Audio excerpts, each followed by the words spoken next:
বাংলাদেশে হিন্দু নিপীড়নের আরো ভয়াবহ ছবি। প্রকাশ্যে হিন্দু সংখ্যালঘু নিধনের নির্দেশ দিচ্ছেন মৌলবাদীরা।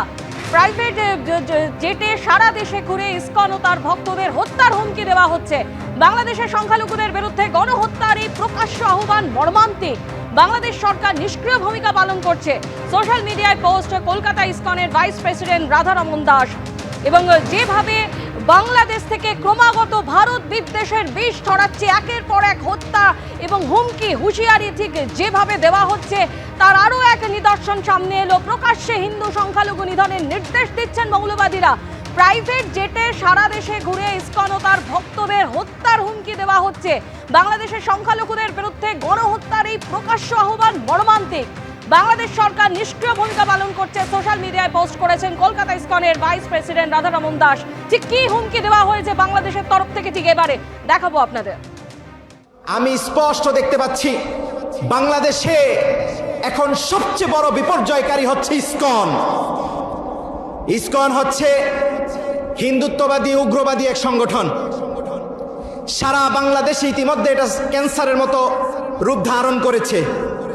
আমি যখন আজকে ঢাকা থেকে আমি রাজশাহীতে ফ্লাইটে এসেছি, সেখান থেকে আলহামদুলিল্লাহ আমাদের ইউসুফ ভাই উনি লোক পাঠিয়ে রিসিভ করিয়েছেন।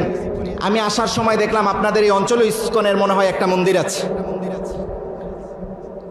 এরা সমাজে ক্যান্সারের মতো, কিসের মতো? ক্যান্সারের কোনো অ্যান্সার, ক্যান্সারের একটাই আনসার, সেটা হচ্ছে এটা উগরে ফেলতে হবে। শরীরের যেই অংশে ক্যান্সার হবে সেই অংশটা কেটে না ফেললে এই অংশ ঠিক হবে না, সারা শরীরে ক্যান্সার ধরবে। ইসকনকে বাংলাদেশ থেকে উগরে ফেলতে হবে, ইসকনকে বাংলাদেশে নিষিদ্ধ করতে হবে। সারা বাংলাদেশে এদের যেখানে আস্তানা রয়েছে ভেঙে গুড়িয়ে দিতে হবে। যারা এদের দূষণ হবে, যারা এদের রক্ষক হবে, যারা এদের ভক্ষক হবে, তাদেরকে চিরতরে মুছে দিতে হবে। সরাসরি এই মুহূর্তে আমাদের সঙ্গে রয়েছেন আমাদের প্রতিনিধি অরিত্রিক ভট্টাচার্য। অরিত্রিকের সঙ্গে রয়েছেন কলকাতা ইসকনের ভাইস প্রেসিডেন্ট রাধারমন দাস। অরিত্রিক, সার্বিকভাবে এই মুহূর্তে বাংলাদেশের যে ছবি প্রকাশ্যে আসছে, যে ভারত বিদ্বেষের এই বিষ দিনে দিনে ছড়াচ্ছে এবং হুমকি আতঙ্ক আরও বাড়ছে, যেখানে আমরা দেখছি কখনো কলকাতা দখলের হুমকি দেওয়া হচ্ছে, কখনো সেনাবাহিনী বলা হচ্ছে যে সেনাবাহিনীর তরফ থেকে বলা হচ্ছে যে বাংলাদেশের শক্তি এখন অনেক বেশি, অন্যদিকে ইসকনের দিকে হুমকি দেওয়া হচ্ছে, এবার ইসকনের ভক্ত এবং তাদের দিকে হুমকি দেওয়া হচ্ছে। সব মিলিয়ে সার্বিক পরিস্থিতিটা এই মুহূর্তে ঠিক কি? আমি সরাসরি রাধারমন দাসের সঙ্গে কথা বলবো, কলকাতা শাখার ভাইস প্রেসিডেন্ট। রাধারমন বাবু, আপনি যে টুইটটা করেছেন একটু আগে আমাদের সব দর্শক শুনলেন একবার। এমনিতেই পরিস্থিতি এত খারাপ, তার মধ্যে এই ধরনের উস্কানি, এটা ভয়ঙ্কর পরিণতি হতে পারে। খুব ডেঞ্জারাস। আর আমাদের ভক্তরা খুব চিন্তিত আছে, কেন কি আপনি দেখছেন যেটা আমি টুইট করেছি ও ভিডিওতে, একজন বলছেন কি আমি ফ্লাইট নিয়ে আমি পুরো বাংলাদেশে ঘুরছি দেশ হিতের জন্য, আর ইসকন একটা ক্যান্সার, আমাদেরকে কাটতে শুরু করতে হবে। একটা যে রফিকুল ইসলাম মদনী করে একটা খুব পপুলার ওখানকার এক মৌলানা আছেন, ও বলছে কি ইসকনকে আমাদের এখন জঙ্গ শুরু করতে হবে, কেটে কেটে ফেলে দিতে হবে।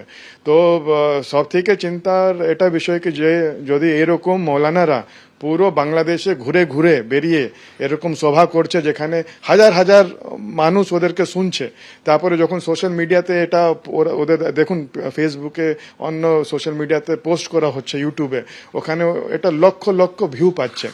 এখন এত একসঙ্গে এত মানুষের যদি ব্রেন ওয়াশিং হয়ে যায়, ফিউচারে যদি বাংলাদেশ পুলিশ আর্মি ওরাও যদি ভাববে কি আমরা মাইনরিটির সঙ্গে প্রোটেকশনে যাব, ওদের হেল্প করব, এত লক্ষ লক্ষ মানুষকে কেউ সামলাতে পারবে না। যদি এরা শুরু করে দেয়, ওরা যেটা বলছে ওটা যদি জেনোসাইডটা শুরু করে দেয়, এটা কারো হাতে কন্ট্রোলে থাকবে না।